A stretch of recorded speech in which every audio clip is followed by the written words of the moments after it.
Hey everyone, Mah-Dry-Bread here. Pokemon X with only one Regigigas was a fun Christmas run. Let's follow that up with something much more frail. Today's the day that we figure out would I be able to beat Pokemon Red with a team of only one Mankey. Alright, so Mankey is a first form fighting type with solid attack and speed, but it's pretty awful at everything else. It's actually slightly weaker in Gen 1 than in the other games because of its combined special stats being lower than what the separated stats would be in the later games. Essentially, we'll be slightly weaker at resisting special moves than we would be in other games because of our defense and our special being about the same. Combine that with low health and it looks like it's a glass cannon run. Now the level up move list is a little weird. In Pokemon Yellow you get low kick really early on, so you get a normal attacking fighting move. But you don't get that at all in Pokemon Red. We actually don't get a single regular attacking fighting move. It's an issue that a decent amount of Gen 1 fighting types seem to have. We learn Karate Chop, but despite Karate being in the name, it's normal type in Gen 1. Seismic Toss is fighting type, but it's not really super effective against anything. It always just deals damage based on your level, like Nightshade. Really, our level up moves are not very good. I think Karate Chop could be alright, just because of the way crits work in Gen 1.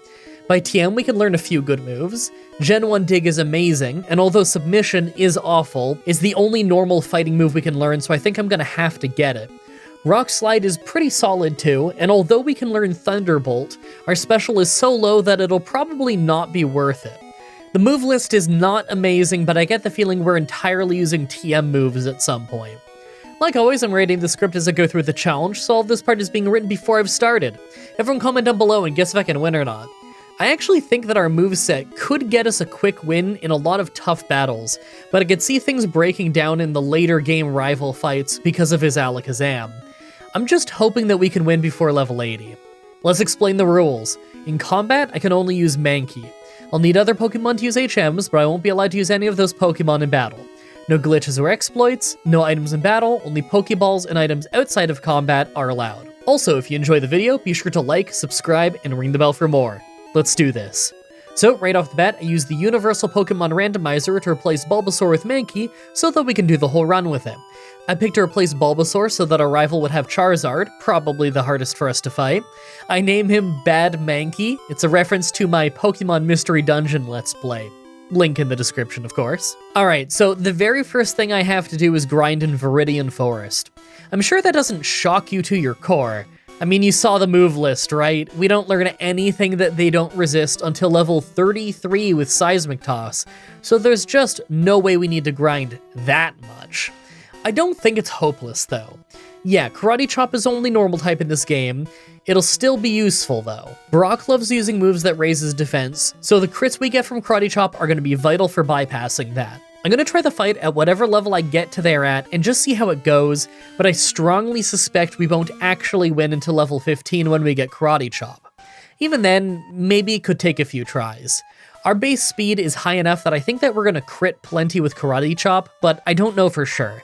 We'll find out when we get there and we try against Brock. First though, I try the fight at level 12. I kind of thought that we might take out Geodude at least, but of course we didn't. We were probably only doing about 2 damage. I want to say that Onix could be easier because it'll just waste time with Bide and we could Leer during that, but then again, it does sometimes just use Tackle a bunch. I feel fairly confident that we could win at level 15 with Karate Chop though. Okay, so I come back at level 15, and this fight has a weird problem. Geodude was easy, but things actually got really close against Onix at the end because although we were able to Leer a bunch during a Bide, we crit every single Karate Chop, so we never got to take advantage of it. See, Gen 1 crits work in a really weird way. First of all, the frequency of them is based on your base speed, so essentially we crit a lot more than you would in other games. The other weird thing is that crits bypass all buffs and debuffs. Like, all of them. Did you use Swords Dance 3 times and Screech 3 times? Well, your crit is going to ignore all of that and do a fraction of the damage that it should be doing. So that means if you have a lot of buffs and debuffs involved, then crits are weaker than regular attacks. You might remember from my Gen 1 Bugs run, we had to stop using Slash with Scyther because it would crit every turn, making Swords Dance useless. Gen 1 is just weird like that, but I can't help but love it. So we're on the road and you know things are about to get difficult because we have the Water Gym and the Rival coming up. The rival fight usually starts badly thanks to them using Sand Attack. Debuffs in Gen 1 are a lot stronger than in later games. Normally, one Sand Attack would make your 100 accuracy moves go down to 75, but in Gen 1, it's worse. They drop to only 66, so we miss 1 in 3 times on average. That alone is a great way to ruin a fight. Then there's the Water Gym, where Bubble Beam hits really hard, but they pick random moves, so they could just do weak tackles the whole time. You never really know. All that I know is that the moment I get past our rival, we can get our hands on 2 very powerful moves, so I'm hoping that I won't get stuck for too long. Let's try the Water Gym first, just to see how it goes. On our way there, I took the Helix Fossil. I knew that if I didn't say what I took, you'd all ask. Actually, now that I think about it, everyone ask anyway. Comments are good for the YouTube algorithm. So I go right after the Water Gym. Staryu goes great as he just uses an X defend, and we're a crit machine, so we bypass it and take him out in 2 hits without getting hurt.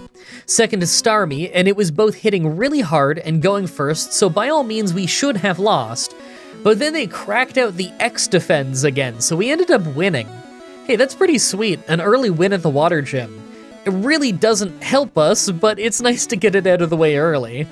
Rival time. So right away we crit with a Karate Chop, but we get hit with Sand Attack, so although we take Pidgeotto down without getting hurt, our accuracy is way down. Abra is a one-shot and it can't fight back, but next is Rattata and we miss instantly and take a tackle.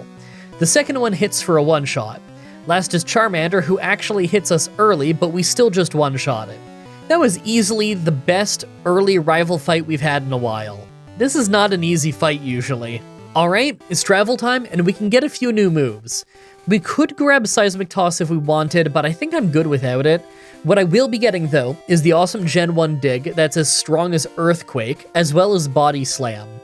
Now Body Slam is actually going to be weaker than Karate Chop most of the time, since Karate Chop crits basically every time, and Body Slam won't crit that much. But I still think I want Body Slam. Not only can it paralyze, but when it does crit, it'll be stronger than a critical Karate Chop. There's probably instances where I would prefer Karate Chop, but I'm not going to keep it the whole run. Body Slam is too good to pass up. After that is our rival and the Electric Gym, and although I'm tempted to get Thunderbolt from the Electric Gym, I probably won't. It's a great move, we just have terrible special. There's other moves that we can get really soon that I'm gonna want more. In fact, I think we'll have our full moveset by the time we get to Giovanni.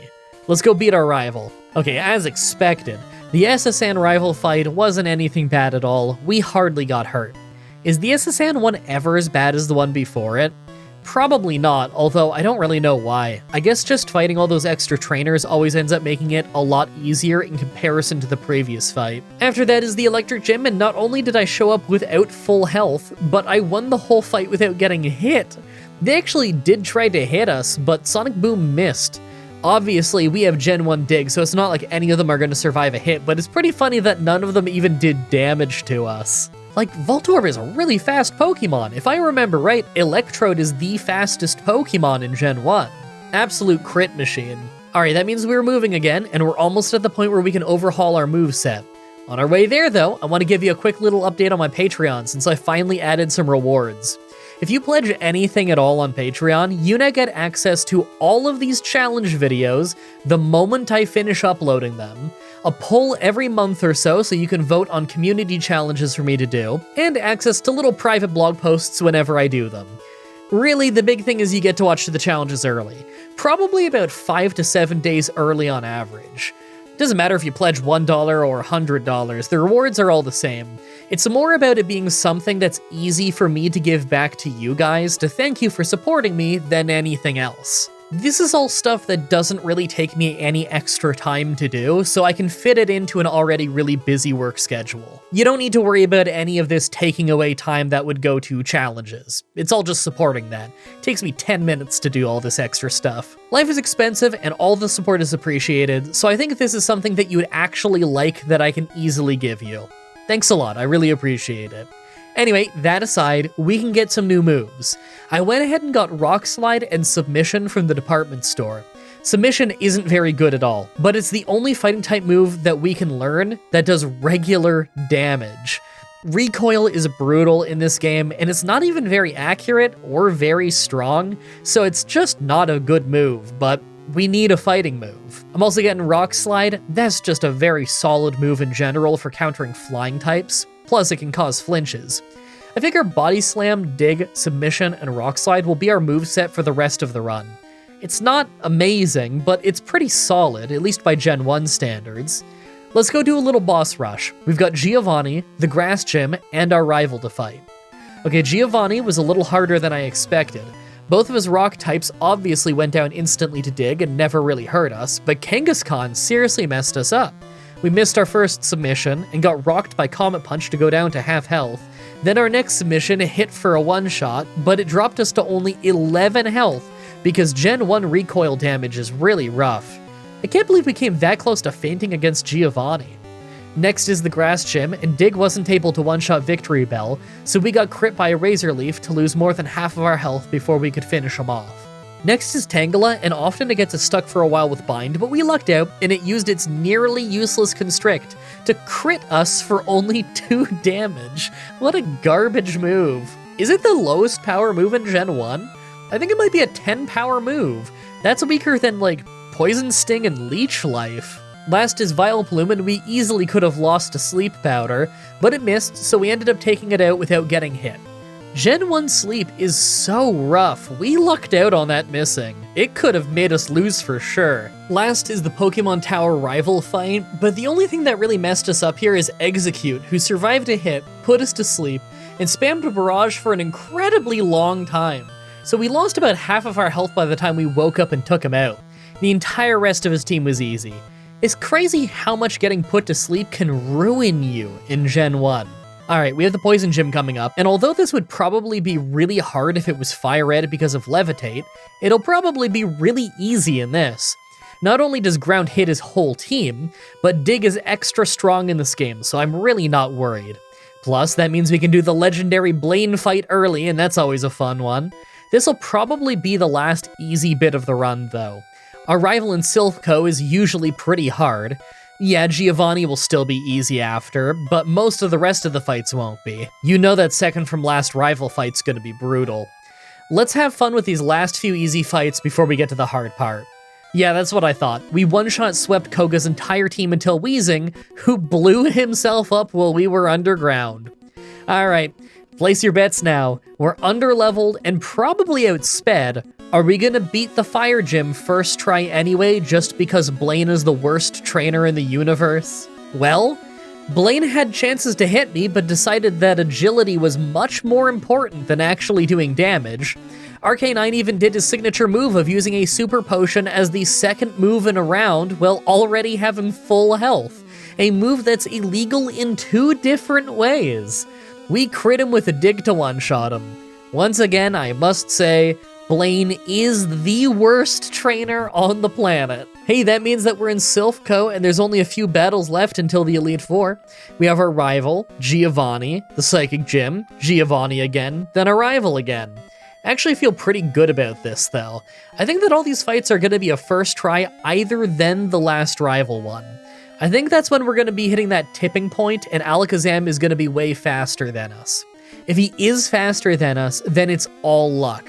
Either he can use something like Psychic and we get one shot, or he can use Recover with full health and we'll probably one-shot him with Body Slam. Either than that, though, I actually feel great about the next part of the run. Even the Elite Four, I'm not too worried about. Maybe I'm overconfident, but I think that there's a real chance we just breeze our way through to the Pokemon Champion. Rival time. First we Rock Slide Pidgeot, but it survived with a Sliver and hit a Wing Attack. Thankfully, Wing Attack is as weak as Peck in this game, so we didn't get hurt too badly.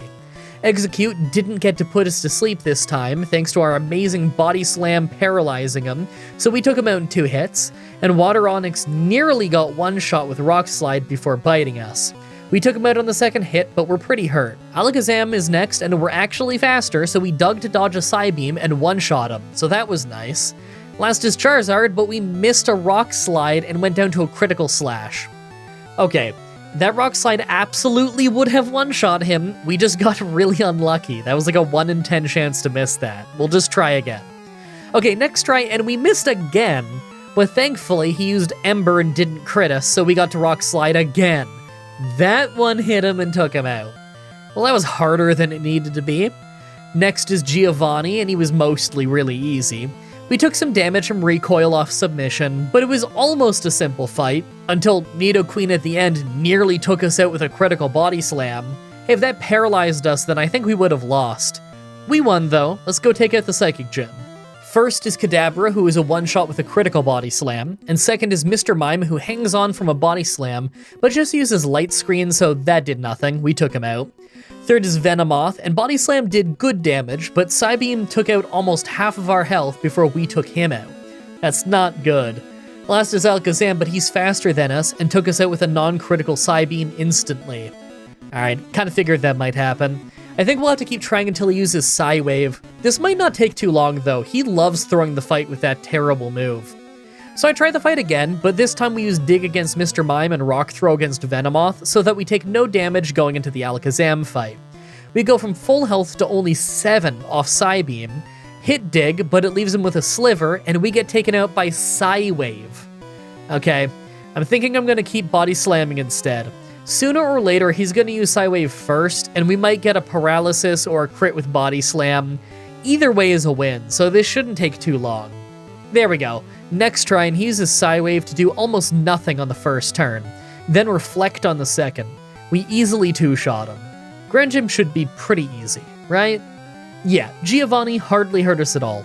We lost a little health to Rhyhorn at the start, and took a pretty big stomp from Rhydon near the end, but Dig in Gen 1 is just so good that they never stood a chance. Time to go lose to our rival. Right away, Rock Slide does not one-shot Pidgeot, so we get hit by Wing Attack just like in Silphco, so we lose a good chunk of health before we take him out. Rhyhorn is of course just a one-shot with Dig, and Execute is going for Solar Beam, so we managed to two-shot him pretty easily with Body Slam. Rock Slide is almost a one-shot for Water Onix, but he hits Dragon Rage, so our health is really low when we take him out. The problem is Alakazam is faster than us and one-shots us with Psybeam. Maybe if I try a few times, then he'll do something dumb like using Recover with full health.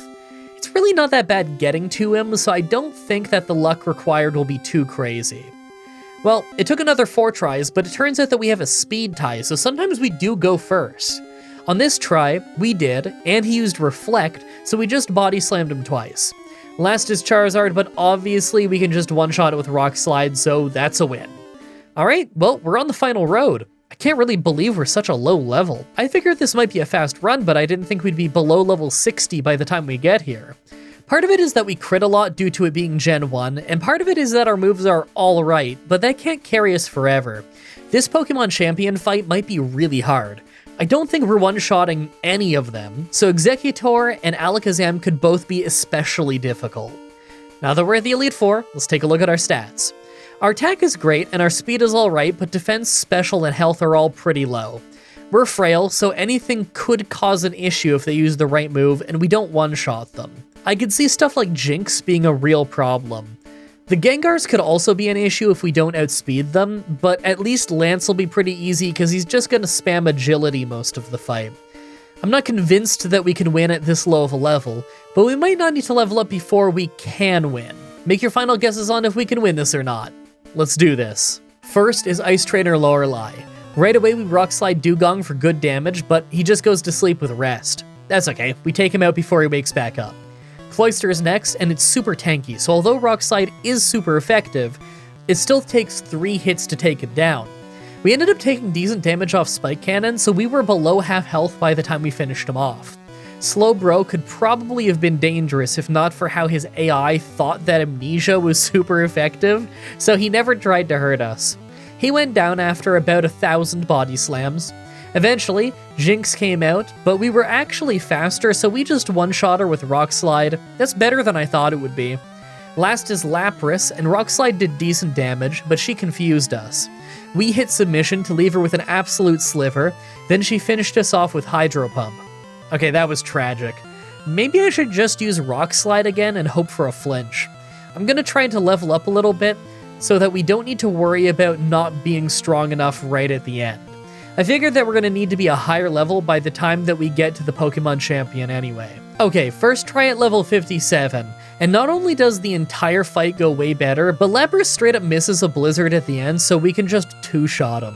I want to point out that this is Gen 1, so Blizzard has 90 accuracy. We really lucked out on that miss. Second is Fighting Trainer Bruno. Right away, Onyx is using X defense, so our dig actually did less damage than I was hoping. He never attacked. He just kept maxing out his defense, so it took 3 Gen 1 digs to take him out. It's like he was intentionally wasting our time. Hitmonchan hardly hurt us, and we paralyzed him with Body Slam, so he wasn't really a problem. But the Hitmonlee right after was. The fight went almost exactly the same, other than that he scored with a jump kick to take out most of our health. The Onyx right after actually did manage to hurt us, so although we took him out easy, the last Machamp is a difficult one. He's always kind of weird. First he uses Fissure while we're underground to do nothing, because we outspeed him, and that's how one-shot moves work in this game. Then he used Focus Energy as we hit Dig, lowering his chance of critting, because that's Gen 1 and hardly anything works. We hit a Body Slam that took him to a Sliver and paralyzed him, so you'd think we'd have this in the bag, but he used Submission to not just finish us off, but it finished him off too. Well, we lose on a draw in, I think, every Pokemon game, so we gotta try again. A couple tries later, against Hitmonlee, we ended up taking less damage, and that gave me some hope. Onyx was still easy this time, but Machamp just totally threw the fight, so it didn't matter. He was using stuff like Leer instead of fighting me. He basically didn't even try. Not that I'm complaining. Third is Ghost Trainer Agatha. Right away, Gengar outspeeds and confuses us, but we shake off the confusion almost instantly and land a one-shot with Dig. Weird opening. Golbat is next, and it survives Rock Slide, but then it uses an illegal potion to heal a little bit before we took it out. It would have been more dangerous if it just did a move. Haunter was also a one-shot with Dig, and Confuse Ray didn't work while we're underground, so that was fine. And Arbok was a one-shot with Dig as it was glaring at a pile of dirt. Last is the final Gengar, and we got confused again, and we actually hit ourselves while we were underground, but it's fine. We shook off confusion right after, and we hit Dig for yet another one-shot. You know, if they just hit Hypnosis, we would have been doomed. Dream Eater would have been a one-shot for sure. Fourth is Dragon Trainer Lance. Right away, we Rock Slide Water Onyx twice, as he just uses Leer, so he goes down. Next is Dragonair, but he just spams Agility because he thinks it's super effective, so we Body Slam him until he goes down. And after that is another Dragonair who has the exact same AI issue, so it can't hurt us either. Fourth is Aerodactyl though, and this thing's pretty dangerous. We take huge damage off takedown right away, our Rock Slide nearly takes him out, then he bites to finish us off. Okay, that was bad, but we absolutely could win this in a few tries. Maybe we need takedown to miss. I come back a few tries later, and this time we get confused off Supersonic right away, but it's better than getting hit by takedown. He uses Supersonic again, next turn, for no reason, but we ended up hitting ourselves so we didn't finish him off. He bites us to take us to red health, but then we took him out. We could have still lost as Dragonite came out since we were still confused, but we lucked out, and we didn't hit ourselves, so it went perfectly fine as he's using Agility, because he's got the same AI problem as the rest of his dragons. Hey, that was pretty hard considering he only had 2 Pokemon that could hit us. Finally, the Pokemon Champion. First is Pidgeot, and it always goes pretty easily. It just uses Mirror Move most of the time to Rock Slide us, and we resist to that, so it hardly hurts us. Problem is, next is Alakazam, and even its non-critical Psybeams make us faint. Okay, maybe I could give it a few tries. He's picking random moves, maybe he'll try using Recover with full health and we can Body Slam. Okay, 4 tries later, Alakazam uses Reflect twice right away, and we paralyzed him on one of the Body Slams to get us the speed advantage, so we could just take him out in a few hits. Finally. Right on is as simple as could be with Dig, and Executor gets paralyzed early so he never got to put us to sleep. That's good, because Hypnosis and Stomp can really ruin you against Executor. I almost wonder if Executor is more dangerous than the Venusaur that he replaces. Water Onyx takes a Rock Slide for big damage, misses Leer, the most dangerous move in the game, then feints to another Rock Slide. Last is Charizard, and it outspeeds us, but it uses the always useless Gen 1 Rage. So although we missed our Rock Slide, we got him on the next one for a one-shot. Hey, he was actually doing decent damage to us on that second Rage thanks to a crit, but doesn't matter, we won. That was a fun solo run. Some chunks were pretty fast, other bits were really difficult, but I never really had to do an absurd amount of grinding. The pace of the run was good, and although the moveset was not great, I kinda love it. Using these weird Gen 1 movesets can be fun. And seriously, why is a Karate Chop a normal type move in Gen 1? Is this that whole thing about how in Japan, fighting type is like hero type? Something like that? Regardless, Karate Chop being normal in this game has got to be one of the weirdest move type choices in the whole game. I mean, karate is in the name. It's like if Ice Beam was a water type move. Anyway, I really hope you guys liked that run. The next Pokemon challenge should be up next week on Saturday like usual, with Pokemon Platinum with only one slacking. As always, I'm looking at your suggestions in the comments, in the challenge request section of my Discord channel, and on Twitter. Subscribe, ring the bell, stay tuned. Outro time. No real huge news this time either than you may have noticed if you were here right at 4 o'clock Eastern time, you know, when I put up these challenges, that there was no premiere. Well, I'm sure you've seen YouTubers talk about it before, but for years and years and years, ever since premieres were new really, a lot of YouTubers have pointed out that they get way worse views when they do premieres. That there's something about the YouTube algorithm that doesn't calculate the initial amount of views they get very well, and so it thinks that the video is kind of bombing, and so it doesn't promote it very much and you get less views. Now, I did premieres for years and years and years anyways, and I took a break for a little while on it because, yeah, it does hurt your views, but I was doing the premieres anyway because I didn't need the views so bad. I was making a good living anyway, and the premieres are really fun. I like hanging out with you guys in the live chat, and we can all watch the run together, and when I inevitably say something wrong, or I accidentally wrote something in the script wrong, or something like that happens, everyone can laugh about it in the chat and everything, and I can point out how I messed it up. That stuff is all fun. But, like every other YouTube channel you know who does these-ish videos, not just challenge videos, but videos of this general length, the algorithm has been very unkind to us recently. Views are down a lot, it is what it is, but ever since I came back to doing premieres again, yeah, premieres are definitely damaging it, so I gotta stop doing the premieres. It sucks, I'm not happy about it because I like the premieres, and I know a lot of you guys aren't into premieres, that's okay, but those of us who do like premieres really had fun with it. But I'm gonna stop doing them at least for these big challenge videos, because at this point, it's costing me too much for no benefit. What's the point, you know? I do think I'm still going to do premieres every once in a blue moon with other videos. Maybe if I put out like a clip show, like a best of video of like a let's play, that might still be fun for premieres, or some kind of special thing where it doesn't really matter too much if it gets a lot of views. But at the end of the day, my analytics show me that the difference in views is simply that my videos get shown less to subscribers of my videos. And considering how long or how often you guys tell me that you thought I stopped doing videos, but really it was just I don't show up on your homepage anymore and you still want to watch them, I think that premieres are making it so it's harder for me to show you the videos that you do actually want to see. So, for the sake of making it easier for YouTube to deliver to you the videos that you're telling me you do want to watch, I guess I have to stop doing the premieres. It's a bummer that I need to do that, because it's like, that's not my fault, that's YouTube's fault that they're not showing you that on your homepage when you do want to see it, but hey, it's, you know the suggestions, ring the bell thing so that you get the notifications on your phone or whatever, and use your subscription feed instead of just homepage. Subscription feed on YouTube actually works great. I use it all the time. And if you're like a really avid viewer of my channel, I just bookmark it on your browser and check it every Saturday. You'll figure out when in your time zone I upload it. It's always the same time, 4 p.m. Eastern. And you can just check back manually, and it'll always be there on Saturday. You can just get in the habit of it if you really want to. Put it on like a reoccurring calendar alarm if you really need to.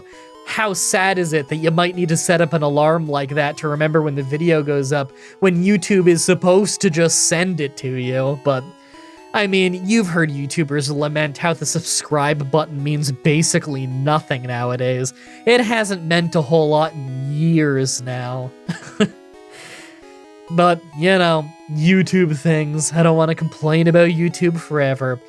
And I can't complain about YouTube forever, because that would be a huge waste of my time when I could be ending this voiceover, editing the video, and then the moment it's edited and uploaded, I can link it on Patreon so you guys can watch it early. Hey, I'm recording this on a Friday right now. The video doesn't go up until next week. If I get this whole thing edited today, then I could slap it on Patreon and people would be watching it 8 days early. That's pretty early. Only $1 on Patreon to get that. You pledge any amount of money and you get all the rewards. Maybe one day I'll come up with tiers, but for now, I like it just being a thing where it's just a thank you for throwing some money in the tip jar, you know? Doesn't matter how much or how little you contribute, it all means something to me, so take those rewards. Those are probably the rewards you care about, getting these challenges early. I mean, you're here watching after all. You're still listening to the ad-lib outro after all, where I ramble forever. If you're listening this deep into the video, yeah, you probably want to see them early. Alright, I'm rambling too much. Time to get back to editing. Thank you everybody so much for watching, and until next time, have a nice day.